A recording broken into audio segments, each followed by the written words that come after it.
राधे राधे। कैसे हैं आप लोग? ईश्वर कृपा से आप सब अच्छे होंगे। ईश्वर सबकी कृपा बनाए रखे, सबका कल्याण करें। आज हम बताने जा रहे हैं श्रीमद् भागवत महापुराण की 10वें स्कंद का 27वां अध्याय, श्री कृष्ण का अभिषेक। उसके पहले हम कहना चाहेंगे, यदि आपने हमारे चैनल को सब्सक्राइब नहीं किया तो प्लीज़ हमारे चैनल को सब्सक्राइब कर लीजिए और बेल आइकन बटन अवश्य दबा दीजिए, जिससे कि हमारे आने वाले सारे वीडियोस आपको प्राप्त हो सकें। यदि आपको कथा अच्छी लग रही है, समझ में आ रही है, तो वीडियो को लाइक शेयर अवश्य कीजिए और कमेंट में राधे राधे अवश्य लिखिए। चलिए चलते हैं कथा की तरफ। श्रीमन्नारायण नारायण हरि हरि, भजन नारायण नारायण हरि हरि।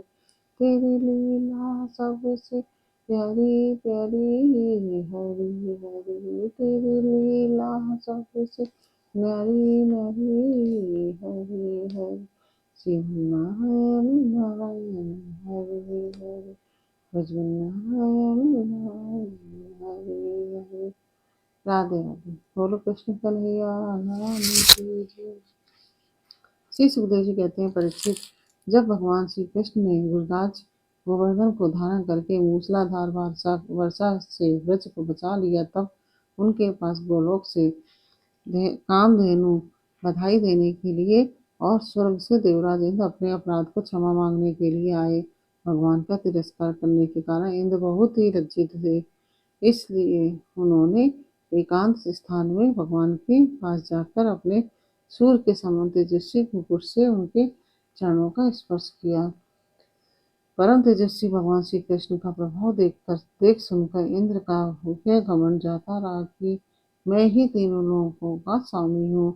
अब उन्होंने हाथ जोड़कर उनकी स्तुति की। इंद्र ने कहा, भगवान भगवान आपका स्वरूप परम शांत, ज्ञान में रजोगुण तथा तमोगुण से रहित एवं विशुद्ध अप्राकृत सत्मय है। यह गुणों के प्रभाव रूप से प्रतीत होने वाला प्रपंच केवल मायामय है, क्योंकि आपका स्वरूप न जानने के कारण ही आप में इसकी प्रतीति हो रही है। जब आपका संबंध अज्ञान और उसके कारण प्रतीत होने वाले देह आदि से है ही नहीं, फिर उन देह आदि की प्राप्ति के कारण तथा उन्हीं से होने वाले लोभ क्रोध आदि दोष तो आप में हो ही कैसे सकते हैं प्रभु। इन दोषों का होना तो अज्ञान का लक्षण है। इस समय यद्यपि अज्ञान और उससे होने वाले जगत से इसका कोई संबंध नहीं है, फिर भी धर्म की रक्षा और दुष्टों का दमन करने के लिए आप अवतरण ग्रहण करते हैं और निग्रह अनुग्रह भी करते हैं। आप जगत के पिता, गुरु और स्वामी हैं। आप जगत का नियंत्रण करने के लिए दंड धारण किए हुए दुस्तर काल हैं। आप अपने भक्तों की लालसा पूर्ण करने वाले हैं। आप अपने भक्तों की लालसा पूर्ण करने के लिए स्वच्छंदता से लीला शरीर प्रकट करते हैं और जो लोग हमारी तरह अपने को ईश्वर मान बैठते हैं, उनका मान मर्दन करते हुए अनेकों प्रकार की लीलाएं करते हैं।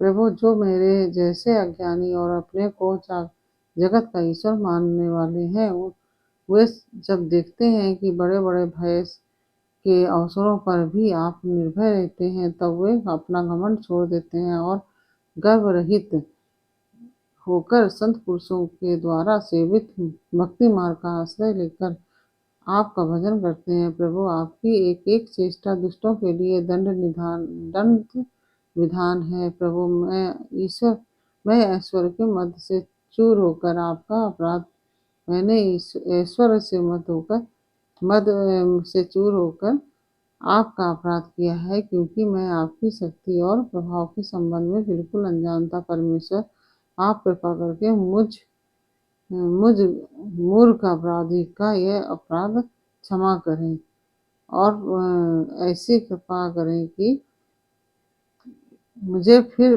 कभी ऐसे दुष्ट अज्ञान का अंधकार न झेलना पड़े। स्वयं प्रकाश इंद्रियातीत परमात्मन आपका ये अवतार इसलिए हुआ है कि जो असुर सेनापति केवल अपना पेट पालने के लिए ही लग रहे हैं और पृथ्वी के लिए बड़े भारी भार के कारण बन रहे हैं, उनका वध करके उन्हें मोक्ष दिया जाए। और जो आपके चरणों के सेवक हैं, आज्ञाकारी भक्तजन हैं, उनका अभ्युदय हो, उनकी रक्षा हो। भगवान, मैं आपको नमस्कार करता हूँ। आप सर्व अंतर्यामी पुरुषोत्तम तथा सर्वात्मा वसुदेव हैं, जो आप यदुवंशियों के एकमात्र स्वामी, भक्त वत्सल एवं सबके चित्त को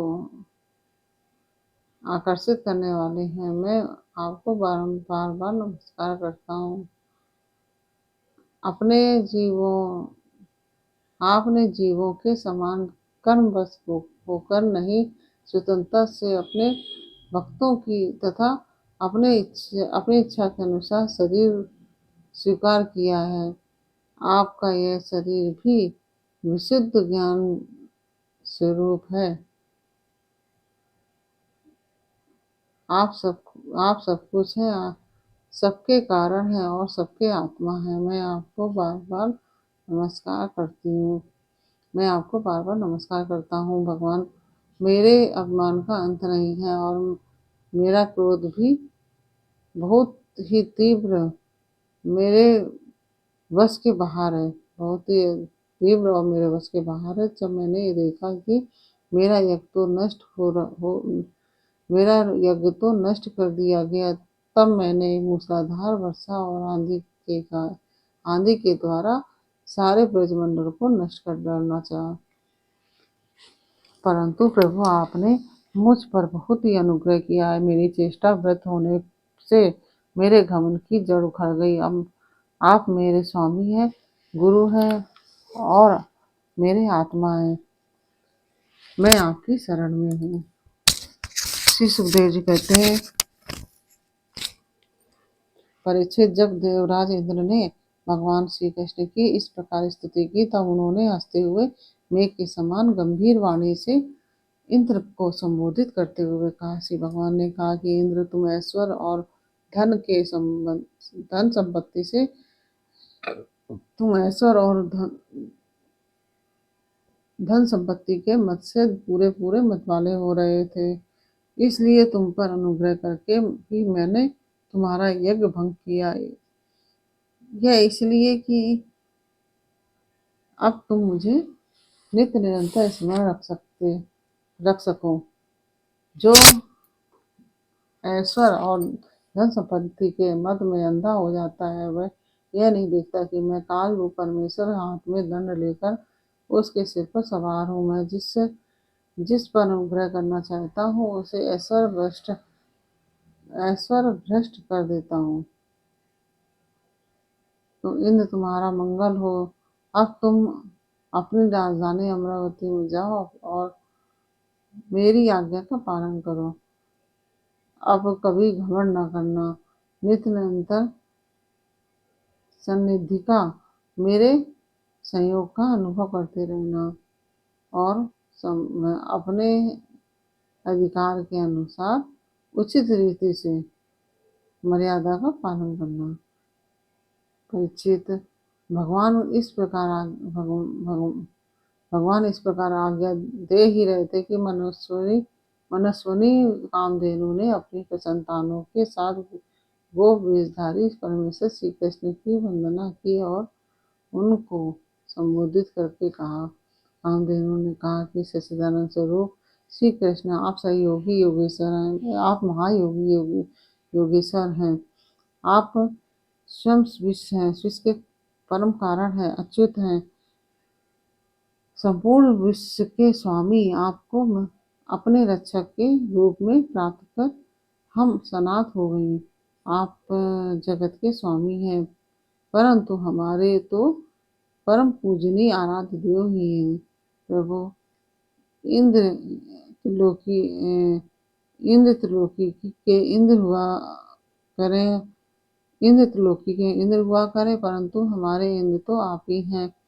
अतः आप ही ब्राह्मण देवता और साधु जनों की रक्षा के लिए हमारे इंद्र बन जाइए और हम गए ब्रह्मा जी की प्रेरणा से आपको अपना इंद्र मानकर अभिषेक करेंगे। विश्वात्मन आपने पृथ्वी का भार उतारने के लिए ही अवतार धारण किया है। श्री सुखदेव जी कहते हैं, परीक्षित, भगवान श्री कृष्ण से ऐसा कहकर कामधेनु ने अपने दूत से और देवताओं की प्रेरणा से देवराज इंद्र ने ऐरावत की सूंड के द्वारा लाए हुए आकाश गंगा के जल से देवर्षियों के साथ यदुनाथ श्री कृष्ण का अभिषेक किया और उन्हें गोविंद नाम से संबोधित किया। उस समय वहां नारद, डुम्बरू आदि गंधर्व, विद्याधर, सिद्ध और चारण पहले ही आ गए थे। वे समस्त संसार के पाप ताप को मिटा देने वाले भगवान के लोक मलापह यस्य का गान करने लगे और अप्सराएं आनंद से भरकर नृत्य करने लगी। मुख मुख देवता भगवान की स्तुति करके उन पर नंदनवन के दिव्य पुष्पों की वर्षा करने लगे। तीनों लोकों में परम आनंद की बाढ़ आ गई और गौओं के स्तनों से आप ही आप इतना दूध गिरा कि पृथ्वी गीली हो गई। नदियों में विविध रसों की बाढ़ आ गई। वृक्षों से मधु धारा बहने लगी। बिना जोते बोए पृथ्वी में अनेक प्रकार की औषधियां अन्न पैदा हो गए। पर्वतों में छिपे हुए माणिक स्वयं ही बाहर निकल आए। परीक्षित, भगवान श्री कृष्ण का अभिषेक होने पर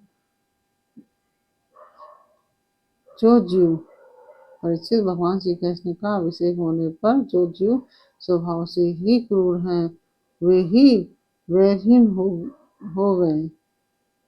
जो भगवान का अभिषेक होने पर जो जीव स्वभाव से ही क्रूर हैं, वे भी वैरहीन हो गए और उनमें भी परस्पर मित्रता हो गई।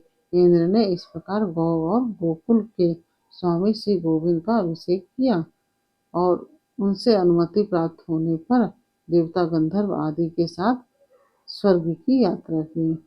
इस प्रकार से ये 27वां अध्याय पूर्ण हुआ और आपको यह अध्याय कैसा लगा ये हमें कमेंट बॉक्स में अवश्य बताइए और अच्छा लगा हो तो वीडियो को लाइक शेयर कर दीजिए और कमेंट में राधे राधे भी लिखिए। चलिए अब चलते हैं अगले वीडियो आपसे मिलते हैं अगले वीडियो में अगले अध्याय के साथ। तब तक के लिए राधे राधे।